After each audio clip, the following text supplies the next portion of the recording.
সহ 6 জন উপদেষ্টার বাড়ি কিন্তু এখানে।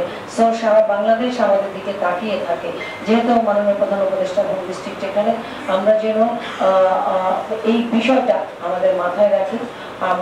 আপনারা আমাদের সহযোদ্ধা, আমরা একসঙ্গে চলবো। আমাদের পুলিশ সুপার মহোদয় অত্যন্ত কড়া বক্তব্য দিয়েছেন যে যা যা করা দরকার হয় তাই করবো, যেটা করিনি সেটাও করবো। আমরা সবসময় ছোটবেলা থেকে বিশ্বাস করি এই যে দুর্গা পূজা, এটা শুধুমাত্র আপনাদের উৎসব না, আমাদের নিজেদের উৎসব। আমরা যখন অনেক ছোট ছিলাম তখন ঘুরে ঘুরে আমরা প্রতিমা দেখেছি রাতে, নবমীর রাতে, যখন আপনাদের অত্যন্ত উৎসবপ্রিয় রাত তো সব থেকে। তো আমরা কিন্তু সেই রাতে ঘুরে ঘুরে প্রতিমা দেখেছি, আমরা জিলাপি কিনেছি, দানাদার কিনেছি, ছোট ছোট খেয়েছি। তো আপনারা মনে রাখবেন যে মুসলিম সম্প্রদায়ের হলেও আপনাদের সঙ্গে সবসময় আমাদের একাত্মতা থাকে এই দুর্গা পূজাকে ঘিরে বা আপনাদের যে কোনো উৎসবকে ঘিরে।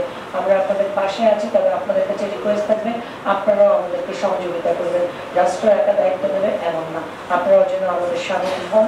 আমাদের ইয়নরা আছে, ইয়নরা আপনাদের আজকে মিটিংয়ের পরে আপনাদেরকে নিয়ে সেপারেটলি বসবে। আপনাদের যেসব দাবি দাওয়াগুলি আছে সেগুলি আমাদেরকে বলবেন। ছোট পরিসরে যেগুলি রাস্তাঘাট ঠিক করা যায় ঠিক করবে, বড় পরিসরে যদি রাস্তাঘাট ঠিক করার প্রয়োজন হয় আমাদেরকে আগে থেকে জানাবেন, এখনো সময় আছে কিন্তু অনেক। তো আপনারা ট্রাস্ট করেন যে পূজা চলাকালীন থেকে শুরু করে শেষ না হওয়া পর্যন্ত আমি ঘন্টায় ঘন্টায় আল্লাহকে দেখেছি, আল্লাহ এই পূজাটা যেন ঠিকভাবে উঠে যায়, পূজাটা যেন ঠিকভাবে উঠে যায়। আপনারা দেখেছেন যে জ্যামশান হলে আমি অফিস থেকে গিয়ে মাত্র ঘরের ড্রেস পরেছিলাম। তো আমি যখন শুনলাম যে ফেসবুকে এরকম একটা অপপ্রচার শুরু হয়েছে বা প্রচারণা শুরু হয়েছে, জাস্ট আমি বের হলাম, আমার ড্রাইভার পাচ্ছিলাম না, কারণ সে আমাকে রেখে কোথায় যেন গেল ডিউটি ছেড়ে। আমি নিজে গাড়ি স্টার্ট দিয়ে গেট পর্যন্ত এসেছি, আমি নিজে গাড়ি চালিয়ে এসেছিলাম। তারপর আমার ড্রাইভার গাড়ি দৌড়ে এসে বলে, স্যার এটা করলেন কি আপনি? তারা গাড়িতে উঠলো, সেই রাতেই আমরা সবাই মিলে গেলাম। তারপরে আপনারা জানেন আসলে আসামি অ্যারেস্ট হবে কি হবে না সেটা ভেবেও কিন্তু আমি ঘোষণা দিই।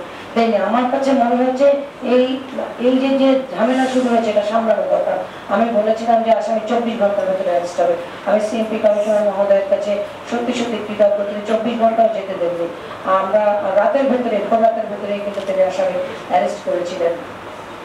তো যেমন আমরা জাস্ট বোঝাতে চাচ্ছি যে এই আপনারা দেখছেন যে আমরা যে সারিতে যারা আছি আমাদের কিন্তু এখন থেকেই ভোটের ভিতরে দিক শুরু হয়েছে যে কিভাবে আমরা পূজাটা খুলে আনবো, কারণ এটা আমাদের জন্য একটা চ্যালেঞ্জ।